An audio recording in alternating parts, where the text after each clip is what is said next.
مقدار اس بیان میں رد فرمایا ہے، اس لیے آپ حضرات اس بیان کو لازمی طور پر ضرور سنیے۔ خرافات قبروں پہ ہوتی ہے، وہ جاہل سنی، میں کہہ رہا ہوں ڈنکی کی چوٹ پہ کہہ رہا ہوں، اگر میرے سنیوں کو برا لگتا ہے تو لگے میری بلا سے۔ وہ جاہل سنی جو ڈھول بجاتے ہیں، وہ سنیت نہیں ہے۔ ہمارا عقیدہ ہماری کتابوں میں ہے، ہمارا عقیدہ ہمارے بزرگوں کی کتابیں ہیں۔ اعلیٰ حضرت نے فرمایا ڈھول شیطان کی آوازیں، اللہ کے رسول نے فرمایا لوگوں میں ڈھول توڑنے کے لیے آیا۔ کوئی اللہ کا ولی راضی نہیں ہوتا آپ ڈی جے بجاتے ہیں۔ میں دل کے درد کے ساتھ کہہ رہا ہوں، ایک بات بولو یار، درد ہے میرا یار، خدا کی قسم درد ہے یہ۔ بزرگوں کو جب گالیاں بکتے ہو تو کس کے پاس جاتے ہو تم جواب کے لیے؟ علماء کے پاس آتے ہو نا، حضور فلاں بزرگ کو کہہ دیا گیا جواب دینا ہے۔ آپ نے جلسہ کس نے رکھا؟ یہ علماء نے رکھا؟ نہیں، عوام نے رکھا ہے۔ کیوں رکھا آپ نے؟ بھائی ہمارے بزرگوں کو گالی بک رہی ہے، فاروق بھائی ناگپور سے آؤ، ٹرین سے آؤ، اے سی کا ٹکٹ لگتا لو، پلین سے آنا ہے پلین سے آؤ، یہ سب بولتے ہو آپ، اتنی راحت کا انتظام کرتے ہو، پھر بلاتے ہو، حالانکہ میں پلین سے نہیں آتا، میں ایک مثال دے رہا ہوں۔ آپ پیسہ خرچ کرتے ہو، اسٹیج لگاتے ہو، کیوں؟ ہمارے بزرگوں کو گالی بکی جا رہی ہے، جواب دو۔ اور پھر اس کے لیے جوابات کے لیے ہم کو تیاریاں کرنی پڑتی ہے، حدیثیں کرنی پڑتی ہے، ڈھونڈنی پڑتی ہے، محنت کرنی پڑتی ہے، ایک ایک جواب منہ توڑ دینا پڑتا ہے۔ چیلنج کرتے تو ہم اپنی جان کو تک بازی لگاتے ہیں۔ آپ کو پتا ہے میں اکیلے سفر کرتا ہوں، ڈر رہتا ہے کب حملہ ہو جائے، کون سا آدمی سامنے بیٹھا اور کس نیت سے بیٹھا نہیں پتا۔ وہ تو اللہ رسول کا فضل و کرم ہے، اور میں اس میں مانتا ہوں وہ سرکار تاج الاولیاء ناگپور کے شہنشاہ کا فضل ہے مجھ پر، جو مجھ سے کہلواتے اور گھماتے ہیں دنیا کے مختلف شہروں میں۔ میں بڑا احسان مند رہتا ہوں سرکار تاج الاولیاء کا، یہ بزرگوں کا کرم ہے۔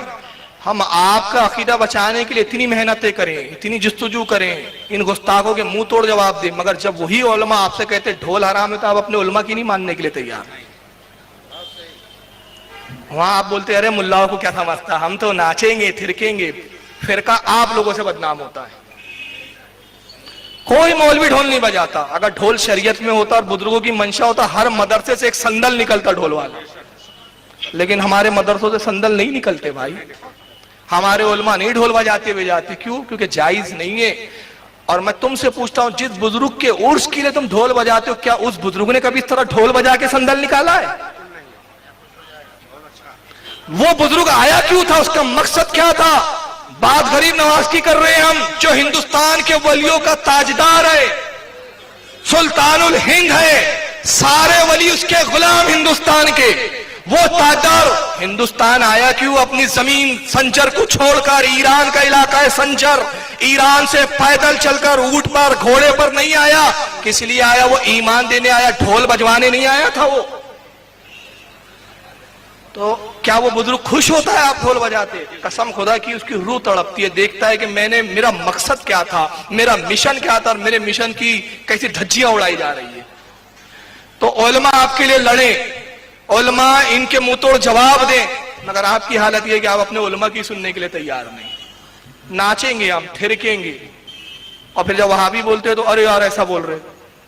میں ایک بات بولتا ہوں اور بڑی ذمہ داری سے کہہ رہا ہوں، ذمہ داری سے، مجھے ایک ایسا وہابی دکھاؤ۔ میں نے کئی بڑے بڑے جلسوں، اس سے بڑے بڑے جلسوں میں خطاب کیا اور میں نے بولا جملے، اور آج تک وہ میرا جواب لاجواب نہیں ہوا۔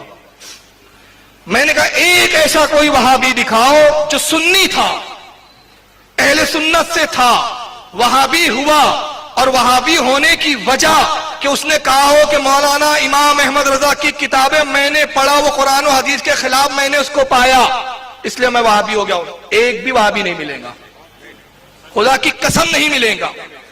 کیوں؟ جہالت کی کتاب پڑھ لیتا ہے نا، وہ مطمئن ہو جاتا ہے۔ کیوں؟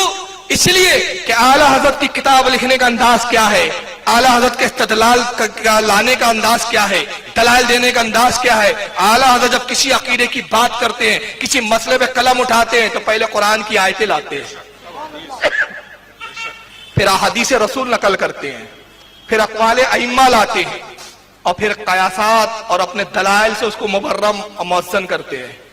اعلیٰ حضرت نے ایک ایک بات کو دلیلوں سے مبرم کیا، مگر اعلیٰ کی کتاب یہ لوگ پڑھتے نہیں ہیں۔ یہ صرف وہابی کس بنا پہ ہوتے ہیں؟ آپ کی جہالت کو دیکھ کر۔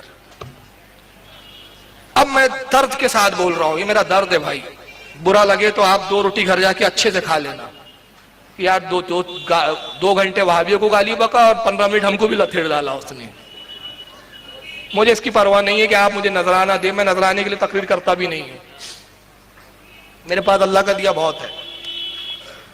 میں آپ سے ایک درد کے ساتھ ایک بات عرض کر رہا ہوں، اللہ کا واسطہ یہ بتاؤ، جس صندل کو آپ بزرگ کی خوشنودی کے لیے نکال رہے ہیں، مقصد ہے کہ بزرگ خوش ہو جائے، راضی ہو جائے، مگر اس صندل کو دیکھ کر، اس ڈی جے کو دیکھ کر اگر ایک شخص بھی، میں ہزاروں کی بات نہیں کر رہا، ایک شخص بھی اس سے بدظن ہو کر وہابی ہو رہا ہے تو قیامت میں اس کے بارے میں آپ سے پوچھوں گی. وہ